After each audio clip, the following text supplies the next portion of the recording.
Hello, my name is Katie. My name is Haley. And my name is Kat. And welcome to The Couch Potato Lab, where we bring the science to you at home. All right, so we have a wonderful episode planned on the Couch Potato Lab today. We are so excited. But before we dive in deeper, let's get to know our scientists a little bit more. So who do I have to my left? Hi, my name is Haley. My pronouns are she and her, and a fun fact about me is that I am in school to be a teacher, and I am in the last steps of my education before I become a certified teacher, and I will be interning this fall. And I just found out I will be in an English classroom as well as a science classroom in a high school. So I'm very, very excited. That's wonderful, Haley. Hopefully, you guys will even get the chance to be taught by Haley. That would be pretty sweet. All right, so hello, everybody. My name is Katie. My preferred pronouns are she, her. And my fun fact for today is that I am doing the Eyes Instagram takeover. So if you want to see what my work life looks like, what I've been up to today, then you can find me doing some cool Instagram live stories on our Instagram at Eyes Youth. All right, so who do I have to my right? Hello, friends. My name is Kat, like not the dog. And my pronouns are she and her. And a fun fact about me is I made my very first TikTok today with my lovely Eyes scientists and friends. It was really, really fun. Wonderful. Thanks, Kat. Awesome. All right, so we are very excited to dive deeper in today's show. Yes, but before we begin, we want to acknowledge that we are on Treaty 4 land. Eyes, right now, as an organization, as well as the Couch Potato Lab, is on Treaty 4 land, which is the traditional homeland of the Nehewak, Nikawe, Nakota, Lakota, and the Dakota peoples, as well as the traditional homeland of the Métis-Michif Nation. So what exactly does this mean? This means that we are on shared land, and that we are sharing this land with these people, and we encourage all of you at home to go out and find what treaty you are on today and who do you share these lands with, and let us know at #CouchPotatoLab. All right, thank you, Haley.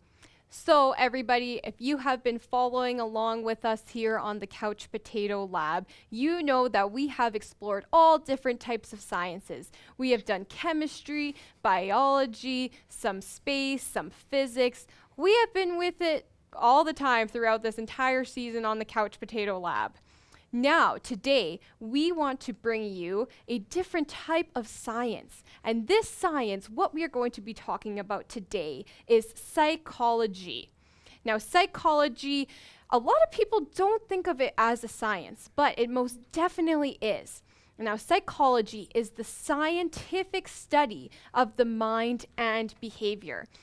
So this is going to be a super fun episode. I'm very excited to, with my two scientists, dive a little bit deeper into this psychology episode. Now, wait, Haley, what are you doing over there? I'm just calling my good friend Skylar over, because you mentioned psychology, right? I did. So I have Skylar right here. And what's going to happen is I'm going to classically condition him, and I'm going to snap my fingers every time I'm going to give him a treat. I'm actually going to reach my big treat bag over here. And every time I snap my fingers, I will give him a treat. And then after a while, he will start to salivate. Do Katie and Kat, you know what it means to salivate? Isn't that like when you start thinking about food and then your mouth starts to get very full with saliva? Isn't that salivation? Exactly. So soon he won't just salivate at a treat. Oh, we're sitting down. I'm going to see if I can snap my fingers. And then you get a treat. And I'm going to reach another one. And I'm going to snap my fingers. And give him another treat. And we'll do one more. This is a lucky guy today. One more. We're going to snap your fingers and give him a treat. Good job, Skylar. Wow, Haley. So I noticed that when you would snap your fingers, Skylar would actually sit down and his mouth would open as if he was expecting you to give him a treat. So is this what you're talking about, being classically conditioned? How you would snap your fingers and give him a treat, and after a while, Skylar would actually expect the treat just as you were snapping your fingers. Exactly. Yes. So if I did this for days and days and I was constantly giving him treats, then that's when we would see that classical conditioning come through. And we actually have seen this experiment become successful from a scientist, or a psychologist, better known as Pavlov. And so he's known for his experiment where he classically conditions dogs to salivate at the sound of a bell. So it's pretty cool. So we were just trying that with Skylar today, and he's right here. That's a pretty cool experiment, Haley. Thanks for teaching us about classical conditioning. So I know that Kat is also very much an expert on psychology, and I was wondering, Kat, if you have any other kind of experiments to show us today. Yes, Katie. So I don't know about you, but it's about 1 p.m. here, and it is time for my post-lunchtime snack. And so I've brought myself a nice marshmallow here, and I've also brought you one, Katie. Sorry, Haley, I know that you cannot have marshmallows, but the plan is that Katie and I, we have these marshmallows, but we aren't going to eat them right now. We're going to roast them later. But if we can wait until about 10 minutes later, we'll both get an extra marshmallow. But we'll have to wait and see and be patient enough to get that extra marshmallow, Katie. Okay, Kat, you're telling me that I have to sit here with this marshmallow right in front of me, and that if I wait, I will get another marshmallow? Yes, exactly. But only if you wait. You could eat one right now, or if you wait, you'll get a second one. Okay, well, if that's what Kat is telling me to do, then I guess I'll just stare at this marshmallow for 10 minutes and not be able to eat it. I mean, I want 2 marshmallows at the end of it. So far we have went through classical conditioning, and I don't even know what Kat's doing, something weird with marshmallows. What else do we know about psychology, Haley? Well, we know that it can be very difficult to recall our colors. I know we learned our colors in kindergarten and grade 1, but it can be very difficult to recall them when they're paired with words. So we're going to be doing an activity called Silly Stroop. And what is going to happen is on the bottom of our screen, we are going to have some colors pop up. I'm going to have Kat read those colors, or say those colors out loud better. She's going to say them out loud, and we'll see if it's difficult for Kat to say or not. We will then try a second way of looking at colors with Katie after that. So first we'll have Kat read our colors on the bottom of the screen. And you can try this at home. You can read the colors out and see if you get them right along with Kat and Katie. Perfect. So Kat, do you want to say those colors for us? All right, so we have red, orange, yellow, purple, blue, green. Easy. Oh my goodness. So I hope you did as well as Kat at home. So that was easy for you? Yeah, super easy. That was awesome. So that was pretty easy. Let's step it up a bit for Katie here.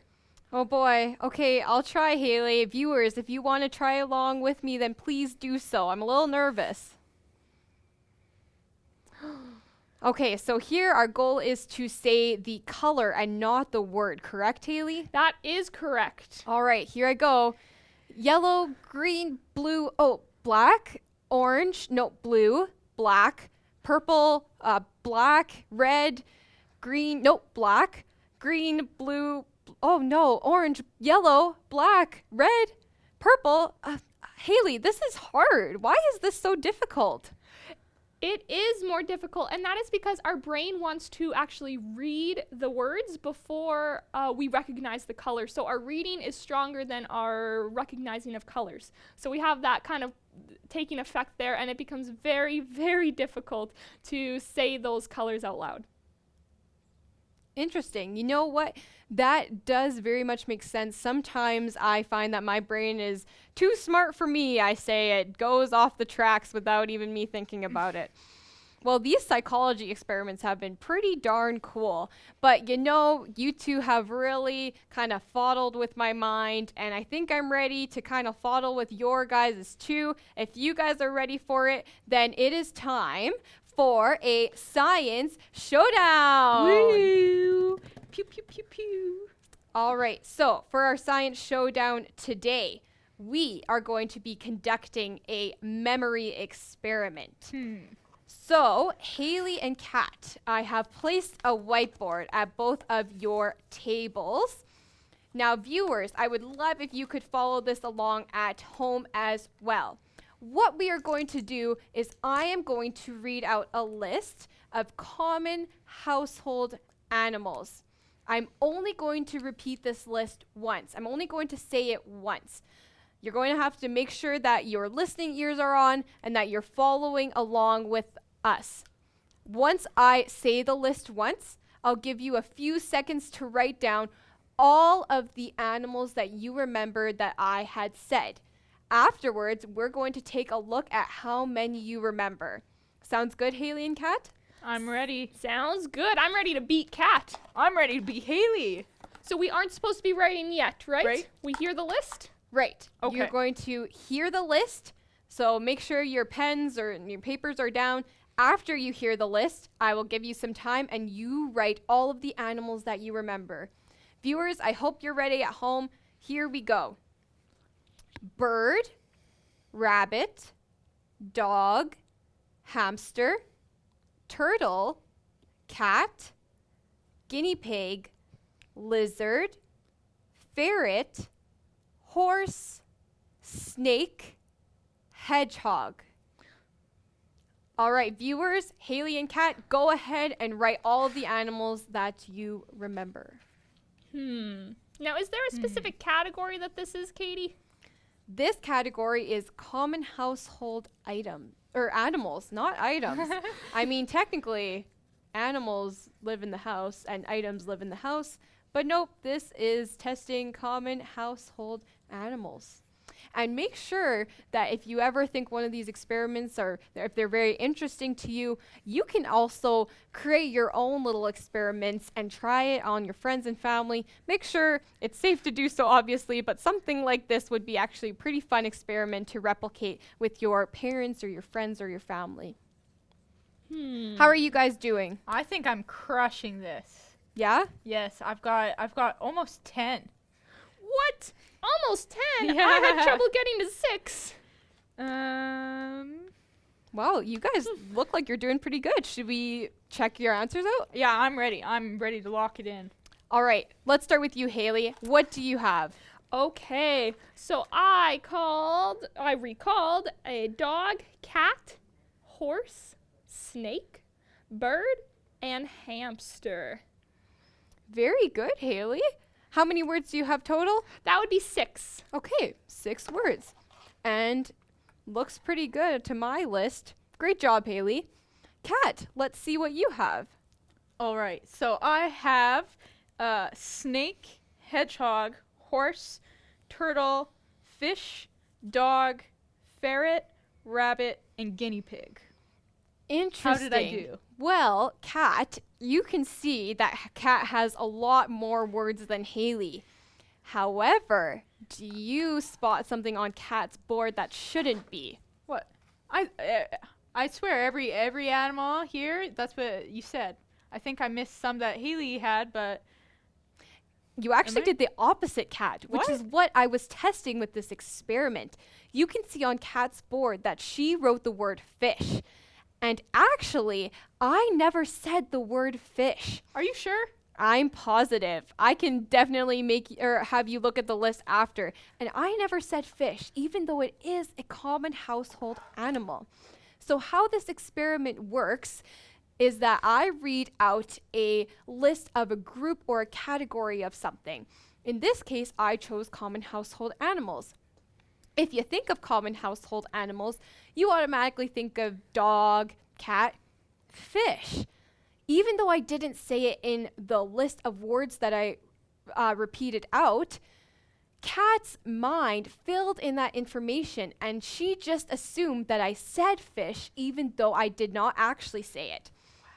Did it work for you guys at home? Did you say fish? Did you say another animal that I didn't read from the list? Let us know. Make sure that you're sending in what you are doing at home. Wow, you definitely slipped me up, Katie. That's got me stumbled. I thought you said fish. Wow. Well, you know, that's okay. That's all part of psychology. We love to learn about the human mind and how complex and amazing it is. Speaking of slipping you up, Kat, I have been waiting to eat this marshmallow for like 10 minutes now. Is it time? Like, can we eat them now? How are you doing with your marshmallow? Well, I may have have gotten a little hungry in this time, and I ate my marshmallow. So I guess that means that Katie, because she waited, she would get a second marshmallow to roast, but because I ate my marshmallow, I don't get a second marshmallow to eat. And this is actually a psychology experiment from Walter Mitchell, and this was originally tested with kids and with marshmallows. So what they did was exactly what Katie and I did. So they put a marshmallow out in front of a kid, and they said, you could have this now, but if you wait 10 minutes, we'll give you a second one. So this experiment is called delayed gratification. And the idea behind this is that if you could have a reward right now, or if you wait, you could have an even better reward. So as we saw with myself, I was not able to wait for a second marshmallow. I just needed to have that marshmallow right now. But Katie, good job, Katie. She waited, so she will get an even better reward. And hey, you could try this at home. Did you try it? Were you able to wait for that second marshmallow? Interesting. Well, Kat, even though you didn't wait, I'm glad that you went through this experiment with me, and now I'm very excited to be able to eat 2 marshmallows. So while I am enjoying my 2 marshmallows, I do have a question from a viewer at home. Why do marshmallows expand when you put them in the microwave? And that's from Eli. So thank you for sending in your question, Eli. Haley, do you have the answer to this? Well, it all has to do with what the marshmallows are made of. So marshmallows are primarily made out of water and sugar. And so when we stick that marshmallow into the microwave, it gets very, very hot. And that heat actually heats up the water molecules so much that they start to vibrate.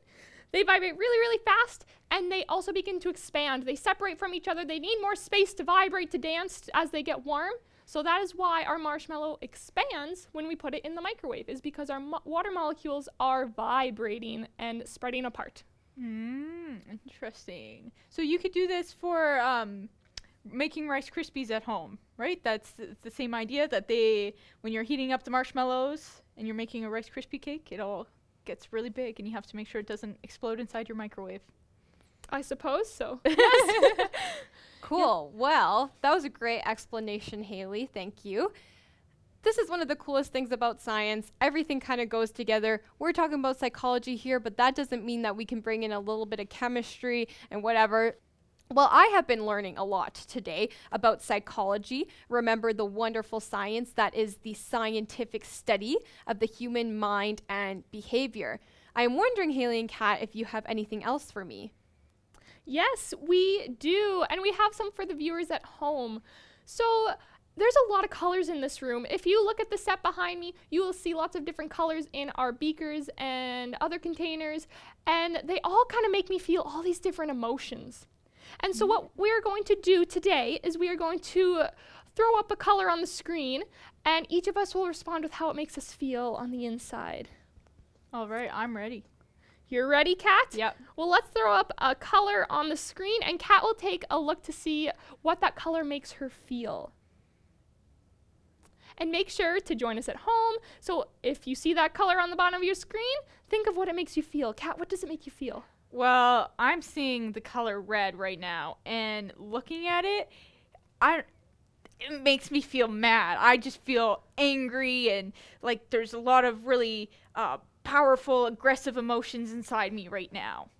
Oh my goodness, Kat, you seem very angry. Oh no, let's take that color away and let's try a different one. Let's try a color for Katie. Okay, I'm ready. I don't really want to feel angry, so I hope it's not red like Kat. Blue. Wow. You know what? Just taking a look at that color blue, like all of a sudden, like I just feel very relaxed. And that's not like me. Before the show, I was really nervous. I was really excited and pumped up to see everybody again. But my heart rate, it's going down, and I just feel, you know what? I just feel like kind of leaning back and taking a bit of a break here. I feel very relaxed. I feel a lot more relaxed now too, compared to all that red that was making me feel angry. Now that I see that blue, I feel the same as Katie, a lot more relaxed. Well, we can't continue the show with this kind of laid back energy. So let's try our last color and I'll see how it makes me feel. Oh my goodness! It's yellow. Yellow makes me so happy. I just can't even stop smiling when I see it. Wow, how does it make you two feel? I feel ecstatic. I feel like I want to move and dance and run around. I feel really happy too. What about you, Katie? Yeah, same, Kat. I actually feel a lot more pumped up again and I'm ready to continue on with the show. By the way, Kat and I were doing some dancing on our TikTok earlier, so if you want to check that out, then you can check that out. But yes, this yellow, it's making me feel happy. It's making me feel alive. What's happening, Haley? Oh my goodness, so basically colors kind of make us feel certain ways. Just like when we saw the red, we felt very angry. When we felt the blue, we felt calm. And when we saw the yellow, we felt very happy. And colors kind of play with our emotions sometimes. And social media apps will use this as well too. They'll use this knowledge that blue calms us down. So if we think of apps that, or social medias that maybe Eyes has, at Eyes Youth, we have a Facebook, which is very blue, and we have Instagram, which is very vibrant. Their colors are kind of that red, pink, all of those very vibrant colors to get us excited. And yeah, that's just kind of how we can use colors in our everyday life to kind of affect the way that we see the world and interact with others. Oh. Are you saying, Haley, that, sometimes I get a little bit anxious if I'm trying to sleep at night and I'm having troubles falling asleep, or if I have a big test at school or something coming up? Would I be able to think of the color blue to help calm me down? Or, for example, if I was getting a little angry, if I was fighting with my sister, or I spilled something on the floor, would I be able to think of yellow to make myself a little happier? Exactly. Yes, surrounding yourselves with those positive reinforcements. Like my bedroom walls at home are blue, and it calms me down whenever I step in it. So little things like that will just kind of set us out for a great day. Oh, that is pretty cool. Viewers, let us know how you felt. Did you think that those colors also affected you? We would love to hear. And I know that Kat knows a little bit more about colors and how it affects us in our everyday lives. Kat, did you want to share? Well, did you two know that the weather can change how you feel? No, I did not know that. Yes, so say it's a bright sunny day when you wake up. How does that make you feel? Super happy. I'm just ready to get out there and start my day. Now, what if you wake up and it's blizzarding and cold outside and it's dark because it's January in Saskatchewan? How does that make you feel? Oh, like I don't want to get out of bed. Yes, and so in psychology, there are some disorders where we do see people are affected by the weather outside more than others. And this is called seasonal affective disorder, or some people call it seasonal depression. So with this, what we typically see is when summer fades into fall and winter and the weather changes and the days get shorter, so we're not able to be outside and get as much sunshine, some people start to feel depressed, or they might feel their mood change. They could feel more fatigued or tired or more irritable or nervous. And so with these people, sometimes they need to take medicine to help them feel better, but sometimes what a psychologist may also recommend is light therapy. So that's where they can actually just take a light, and by using that light at different times of day, it can help their brain produce more serotonin. And serotonin is a special chemical in our brain that helps us feel good. And with that, I said psychologists. Do you know what psychologists are? I have an idea of what they are. I know that they're somebody that does psychology, but are there different types of psychologists? Yes, Katie. There are actually two different types of psychologists. So we have experimental psychologists and clinical psychologists. So experimental psychologists, they are doctors who study people. They love studying everything about people, whether it's our mood, behavior, our attitude, perceptions, motivations, anything to have to do with people, they like to study. And then we also have clinical psychologists, and they are doctors who typically work with people who have some kind of mental health disorder or psychological disorder. So that could be maybe anxiety, depression, bipolar disorder, schizophrenia, maybe postpartum depression, or psychosis.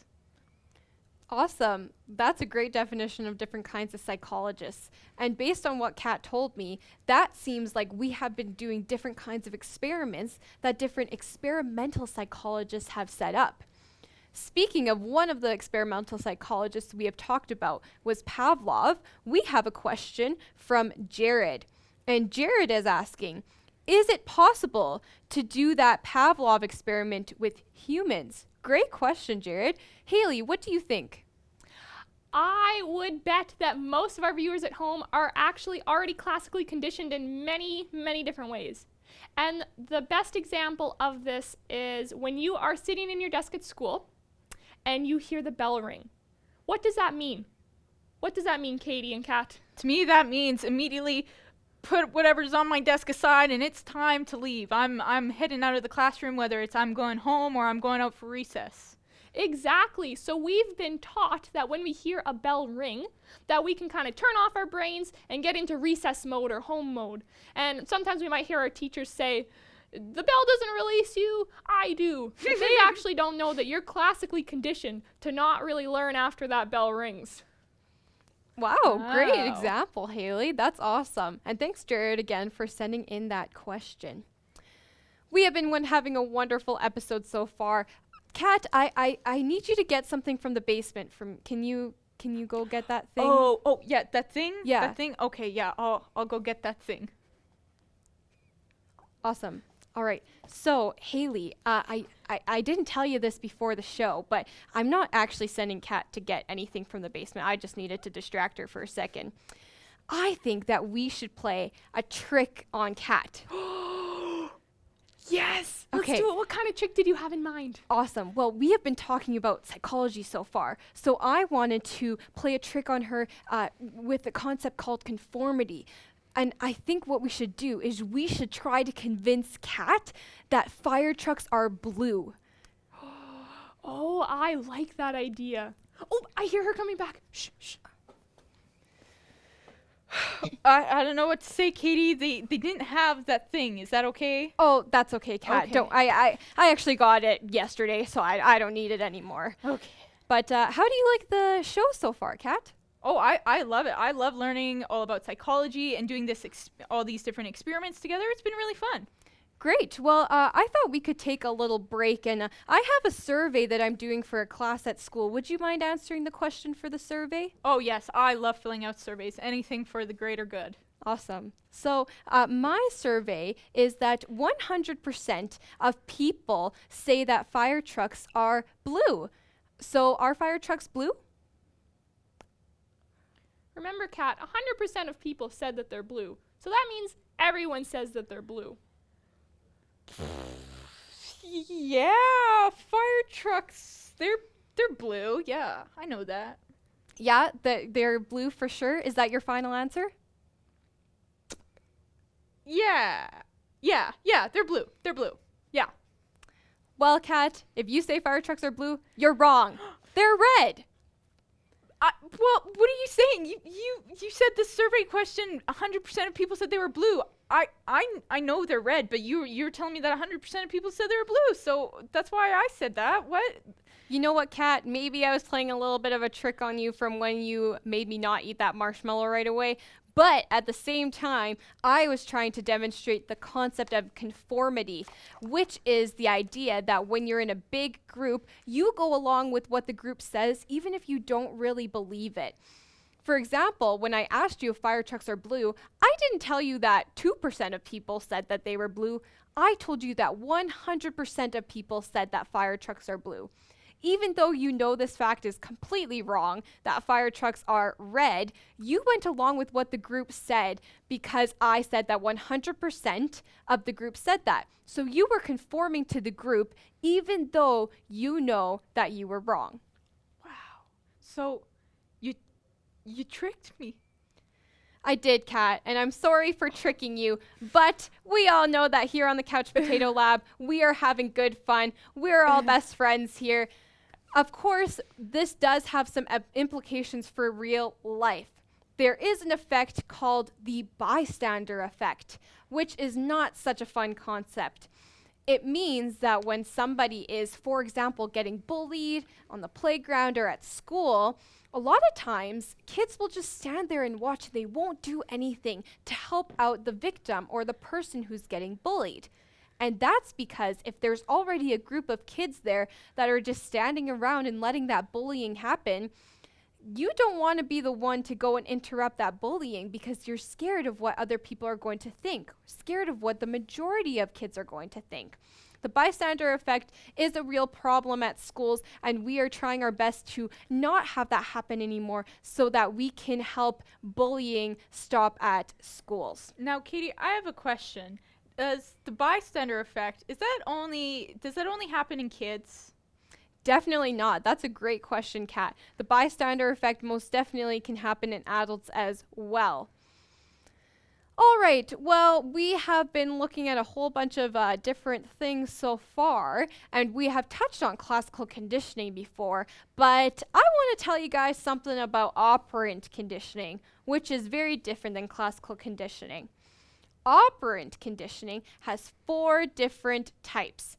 There is positive reinforcement, negative reinforcement. Katie, I really love your hair today. Sorry, I just had to tell you before you kept going. Right, yeah. Thanks, Haley. Thanks. I like my hair too. But anyway, so there's positive punishment and there's negative punishment. The word positive means that you're adding something in, whereas the word negative means you're taking something away.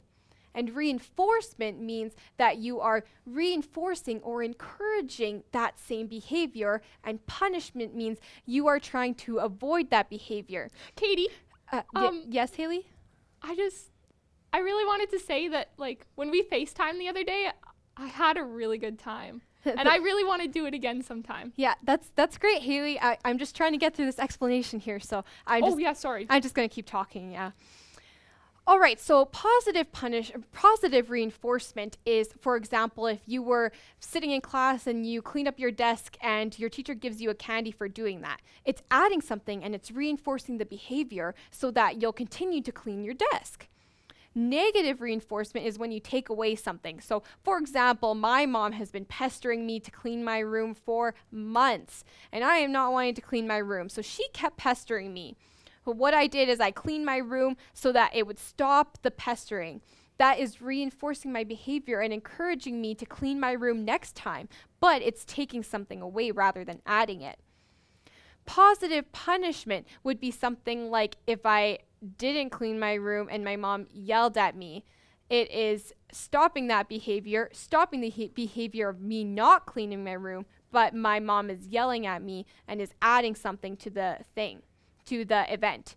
And negative punishment, lastly, is taking something away. I love my social media. I love going on my phone. But if I'm not going to be cleaning my room, then my parents could take away my cell phone. Katie, I actually just cleaned my room last night. Really? Yeah. That's really great, Haley. And nobody even had to tell me. I was just so proud. All right, Haley. I'll just finish up this explanation now. All right, so negative punishment is taking away my cell phone because you are subtracting something. At the same time, it is telling me that maybe I shouldn't be on my cell phone so much. These 4 things are called operant conditioning, and it's a way that we are able to, for example, train dogs or whatever, and it shapes our everyday lives. So it's a very interesting concept. And also, now, Haley, I just wanted to say thank you for not interrupting Katie in that last part so that she could really get those explanations of those different definitions across. Oh, so you're telling me that maybe I should have been quiet the whole time? Yeah, but you were quiet in that last part, which was really nice of you. I wanted to thank you for that. Oh, Thanks, Kat. You're welcome. And you know what, Haley, that was actually an example of positive reinforcement. So once you stopped interrupting me, Kat congratulated you, and that means that next time I'm giving an explanation, you're probably not going to interrupt me again, so that maybe Kat would even congratulate you or encourage you again. I think you're right. I don't think I'll be interrupting you anymore. All right, well, you know what? It's kind of been a bit of a long show, and I thought that maybe I could just kind of go do some stretches if you guys want to like take over a bit. Unless I know that Haley, you were kind of feeling sore before the show too. Yeah. Did you want to just kind of stretch it out a bit for a while? Yeah, I think we should probably go. Okay. Yeah. Kat, can you handle the team for a bit? I sure can, Katie. All right, Haley, let's go. All right. Okay. Because Katie and Haley are gone now, it is time for me to play a trick on them because they tricked me about fire trucks being blue. And so now I'm going to trick them. So I'm doing this experiment and it's called a placebo. So I'm going to give them both water and I'm going to tell them that there's something in their water. But I'm not actually going to put anything in it. Okay, now let's just see what happens. Okay, they're coming back. Okay, cool. Oh, that Whew. was some good stretches. How Feel do you much better. Much better. Whew, ready to continue the show. Kat, how did that go? Good. You know, I had a great time just hanging out with everyone. I thought you two might be a little parched from your stretching, so I've given you some water. But Katie, I've given you some extra relaxing and calming water. And Haley, I've given you some very exciting water. It should make you feel very excited. So, you know, go ahead, you know, quench your thirst with this water. Well, don't mind if I do. Thanks, Kat. Thank you, Kat. That was so thoughtful. Anytime. Woo! Woo! This is exactly what I needed, Kat. You just know that I was getting a little anxious and I feel so calm and relaxed again. Yeah? Haley, how do you feel? I'm so excited. Did you put some coffee in here or something? No, I put nothing in it. It's just normal water. But you believed that I put something in there, didn't you? What? But I literally felt calm. I felt relaxed. It's just water? It was just plain old H2O, folks. That's right. Because you tricked me about the fire truck, I decided I was going to trick you about this water. So, Katie believed that she got calm water, and Haley believed that she got exciting water. And this was a placebo. So, a placebo is any kind of substance used that has no actual therapeutic value. So, it's kind of like a fake medicine.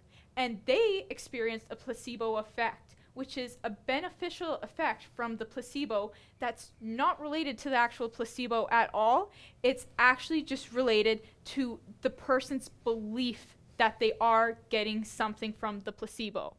So we saw Katie and Haley both experienced a placebo effect because Katie believed that she got calming water and she started to feel very calm and relaxed and zen.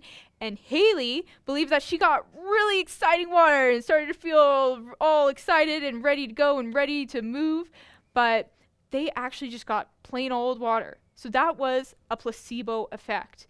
And placebos are actually used all the time in medicine practice. So what they'll do is maybe they have a new drug or treatment they want to test out. What they'll do is they'll get a group of people who are okay with being tested, and some people will receive the actual drug or treatment, and some people will just receive a placebo.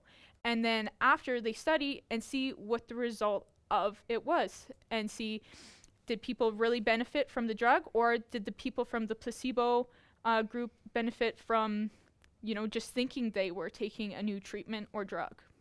So I tricked you. I tricked you pretty good, I would say.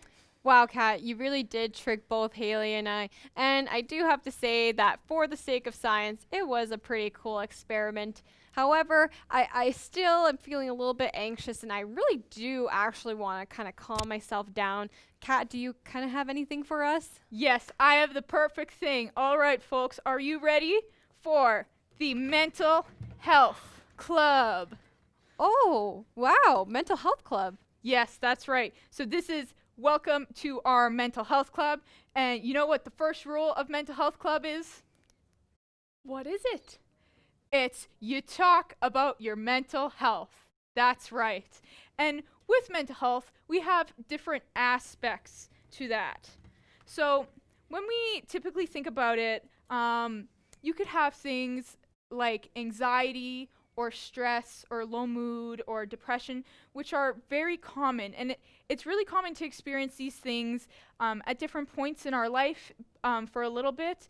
And maybe sometimes those feelings are bad or worse, and we need more help with that. And that's even more common now. Now, by no means, we are not actual psychologists or doctors, but we are just sharing what we have learned from others who are the experts. So when we're looking at our emotional well-being, you can see that that is in the center here. And what is surrounding this? Our thoughts, feelings, and actions. So our thoughts are, what are we thinking about a situation? What is going through our head? Our feelings are, what is our body's response to that thought? And then our actions are, what do we do or what are we not doing?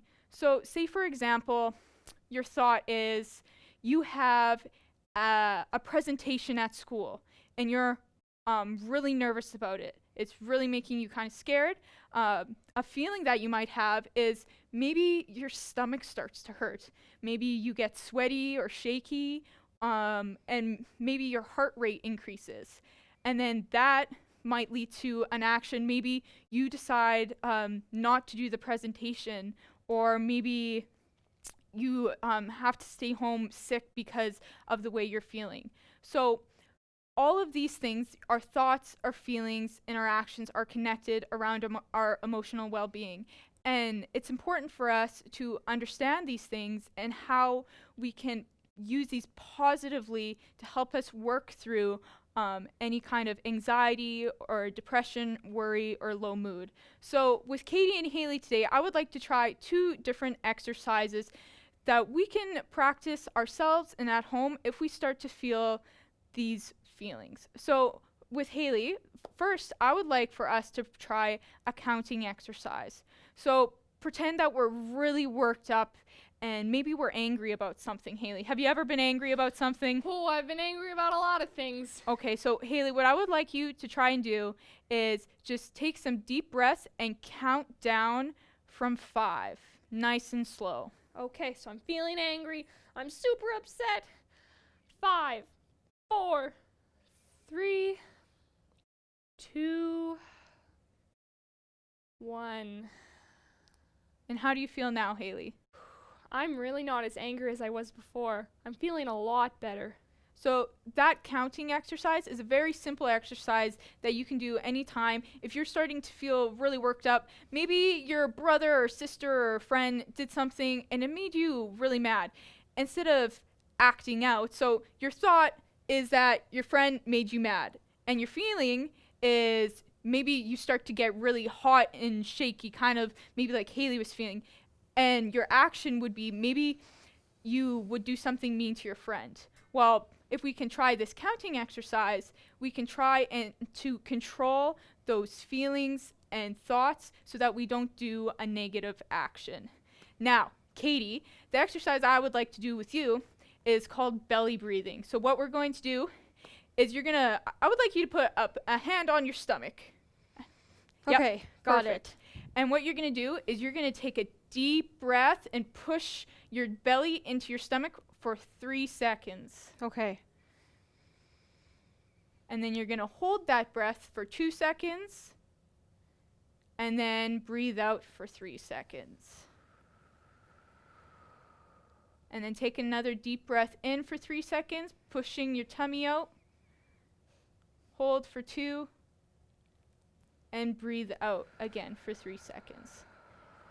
Now, Katie, how are you feeling? You know, Kat, that actually made me feel a lot less anxious than I was. I didn't realize how important our breath was. Yes, breathing can be one of the simplest tools that we can use to help control our emotions when we are feeling anxious or stressed. And like we said, Mental Health Club, the most important thing about Mental Health Club is that we talk about our mental health, because as more psychologists are finding too, is that our mental health is just as important as our physical health in our everyday lives. That's awesome. Thank you so much for sharing that, Kat. And yes, remember that you're able to take these exercises we performed on the show today and use them in your everyday lives if you are ever feeling upset about anything. We have covered what clinical psychologists do. A lot of clinical psychologists may use those types of exercises with their patients, and experimental psychologists, we've also covered them with Pavlov and Walter Mitchell. Now, experimental psychologists, there are many different fields of experimental psychology. There's social, there's developmental, there is personality. There's many different fields of psychology that different psychologists can study. One of my personal favorite ones is neuropsychology and biological psychology. Now, we're going to take a look at our STEM spotlight for today, who is a fabulous woman who works at the University of Regina and conducts different experiments with biological psychology and teaches neuropsychology classes. Let's take a look at her now. On today's STEM Spotlight, we want you to meet Dr. Laurie Sykes-Tottenham. She is the Department Head of Psychology at the University of Regina. She's an experimental psychologist, meaning she conducts physiological experiments to learn about the human mind and behavior. Dr. Sykes-Tottenham's research focuses on the body and nervous system. She specializes in exploring a concept called functional lateralization, which means the right side of the brain is responsible for some of our processes and actions, while the left side is responsible for others. How cool! Great work, Dr. Sykes-Tottenham. Awesome. We love learning about our different types of heroes, our STEM heroes in our everyday communities. So thank you so much, Dr. Sykes-Tottenham. All right, we have almost reached the end of our show, but we cannot forget our favorite segment, Ask Our Scientist. Woo!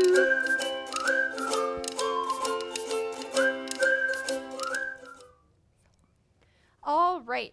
So we have a few questions in here. Thank you so much, viewers. And remember to send in all of your questions during our segment, Ask Our Scientist. We would love to answer all of them. So the first one comes from Hayes Brothers. Thank you so much for watching, Hayes Brothers. We love to have you here. Is an animal's saliva different from our own saliva? Excellent question. Kat, do you have the answer? Yes. So animal saliva is different than human saliva. So animals typically have different enzymes that help with their digestion. And animal saliva is more alkaline or basic than human saliva. So that means on our pH scale, 0 to 14, that theirs is typically in the 7 to 14 range, that basic alkaline side. And that alkalinity helps them break down different food that they're eating and the bacteria in that. And it also helps them, it makes them less susceptible to getting cavities in their mouth as well. Awesome. Pretty cool. Thanks, Kat. Our next question comes from Rhythm. Thank you, Rhythm. Does psychology include reading people's minds? Great question. Haley, what do you think? Oh my goodness. Well, it might seem that way. It might seem like a psychologist can read your mind, but that's because they went to school to pick up on those cues, to pick up on things that you might say or do that can lead to what you're thinking. So they are trained in this. It's kind of like if you go to school for your whole life just to observe what other people are doing, you kind of become an expert in that field. So although it seems like a psychologist can read your mind, they can't. Good answer, Haley. Thank you so much. All right, next question from Megan. Why is the episode called Don't Be a Freud of Psych? What does Freud mean, or who is Freud? Kat, do you have the answer to that? Yes, Freud is a very famous psychologist, and so we just wanted to make a punny play on words. Instead of don't being afraid of psych, don't be a Freud of psych. Yeah. Awesome. Good answer. All right, and that is all of the questions that we have for today. Haley, Kat, how do you guys feel about that episode? Do you have any other questions, any other comments? I feel like there's still a lot more to learn about psychology. I feel like we just scratched the surface, hey? We definitely did. Thank you so much for joining us on our episode today. We had so much fun. Thank you again to all of our sponsors and to everybody that makes the Couch Potato Lab possible. We'd like to give a big thank you to our sponsors, and we would like to wish you a wonderful, happy day, and we'll see you here tomorrow. Bye, Bye everybody!